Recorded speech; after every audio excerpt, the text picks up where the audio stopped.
because it's based on our feelings. When we have a high balance, that means that we've developed a close relationship with this person and they've invested a lot in the relationship, and we get to a certain point and all of a sudden now we've fallen in love. Okay? Because now emotionally our tank is so full, that account is so full, that now we become enamored with this person and now we want to spend time with them. This would be close personal friendships, or in our case talking about marriage. This is where we decide that this is the person I want to invest my life with. This is the person I want to hang with. So that's when we say we fall in love. Okay? The other side of that can also be true. And that is this. You can have an account with me, and I can have one with you, that's in the red. In other words, I haven't built up enough positives, and I've withdrawn more negatives, and so now I have an NSF with you. What happens at your bank when you get an NSF? They charge you what? A penalty, right? And now, in most banks now, it's $30, $35. I mean, that's not cheap anymore to go around doing things, over the limit. What happens with your credit card if you don't pay it every month? They charge you a penalty and additional interest, right? So now, to get out of the hole, you might have been in the hole $50, but now you're in the hole $85 if you bounced a check, because you've got to pay the penalty. And the same thing happens in our relationships. When that account gets down to about zero, and if you go beyond zero, now it's going to be harder to dig yourself out of the hole. We all have bank accounts, love accounts, or whatever you want to call them, and the people that we have in our lives, everybody's got one. They go up, they go down, and if you're not careful, they can go to zero really quick, or they can go through the ceiling really quick if you do something that really meets somebody's needs. What I'll tell you is this: most of the relationships that we have in life are voluntary. Okay? In other words, I choose who I want to hang with. I pick my neighbors. There's certain of them that I have things in common with, and I build friendships with them. Okay? But there are relationships that we have that are involuntary. In other words, you go to work at a certain place, there are people there you've got to put up with. Okay? You come to church here, there are certain people that you've got to put up with. Okay? You chose to get married, you got to put up with it. Okay? And what I'm saying is that, you can go to a church and you don't like something. Maybe you don't like the music, maybe you don't like the preacher, maybe you don't like the carpet, maybe you don't like whatever, and people leave. And you can leave jobs and you can change jobs. But one of the things about relationships is it's harder to get out of relationships unless they're down to that zero and the other person's got you at zero. That's when you say bye-bye and you walk away. But one of the things that's interesting is, for you and I, it's hard to get away from people we marry. I mean, you can't even go to the other end of the house sometimes. Okay? And so what's interesting is that we run away from our problems eventually, but the problem usually is me. Because I'm carrying the same behaviors and the same attitudes and the same mindset into every relationship. And my brother-in-law, a long time ago, he was probably 24, 25, and he went through about 6 or 7 jobs in about 8 or 9 months. And I said, well, Tony, what happened? Well, this one the guy didn't like me.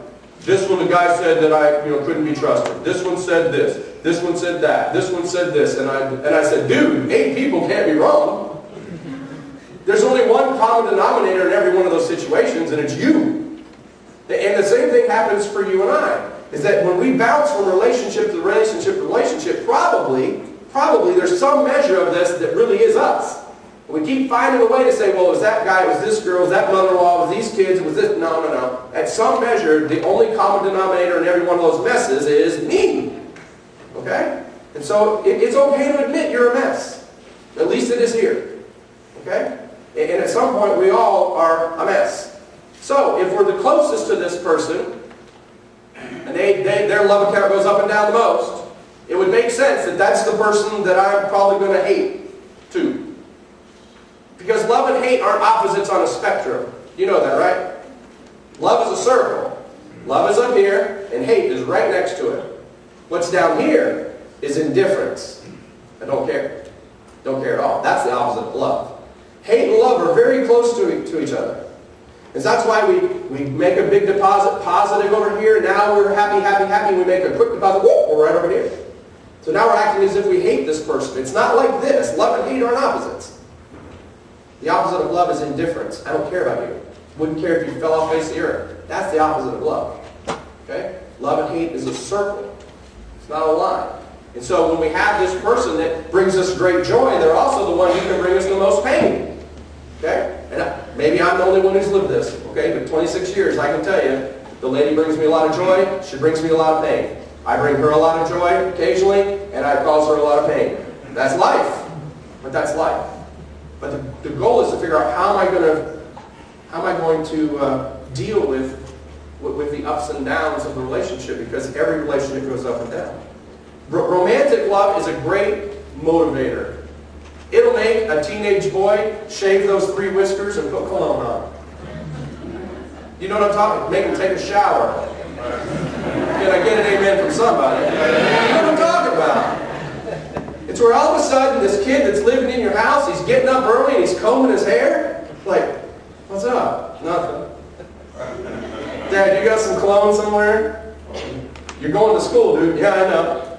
Well, what's going on? Nothing. Yeah, we know what's going on, because there's a little bit of love in the air. Love will make you do weird things. It does. It's a great motivator for making positive changes. And it motivates us to want to deposit into people's love banks. It makes us want to meet their needs. And for you and I, as we continue to meet the needs, that's great. But when romantic feelings disappear, it makes acting romantic really difficult. And there becomes a war.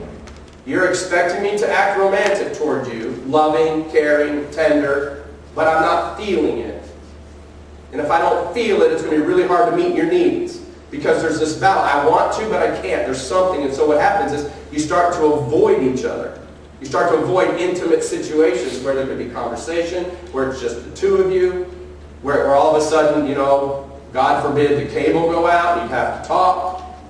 And we start to avoid times of having to open up. And when we do that, a lot of times it's because I'm not feeling it. I'm not on the right side of the circle. I'm on the other side for a while. The withdrawals have outnumbered the deposits. My tank's empty. However you want to say it. But it happens to all of us. The goal is meeting needs. So if I'm not feeling like meeting your needs, oh well. And unfortunately, it's hard to get out of that spot. It's really difficult. A marriage without romantic love is headed down a really rough road. Not just maritally, but emotionally. And there are a lot of people today that are married, but they're not having fun. They're not happy. Emotionally, they're empty. And it's because the person they're counting on the most isn't making enough deposits and maybe making withdrawals. And that becomes difficult because sometimes we don't know how to get out of the cycle. Even in the very best marriages, pick the very best marriage you can think of, spouses hurt each other once in a while. It's just human nature. You say something you didn't expect to start the world war, but all of a sudden all you wanted was somebody to pass you the salt. And the next thing you know, you're having a war. Okay?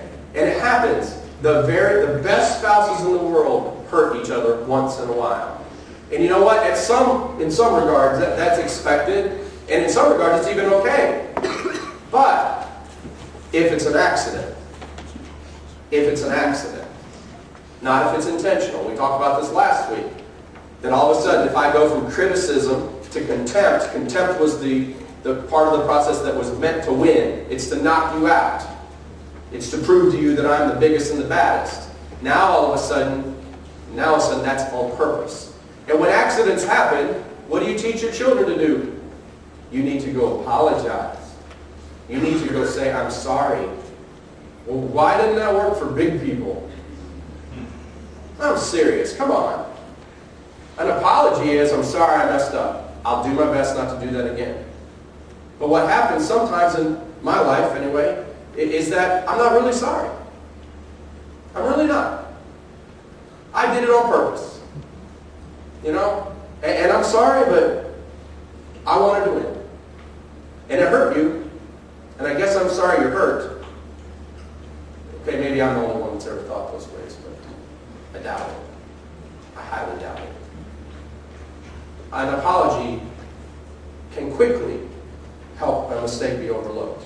But when it happens over and over and over again, it's not going to work just to say you're sorry. Things have to change. My dad used to say, if you're really sorry, you won't do it again. What? Yeah. If you're really sorry, then you won't do it.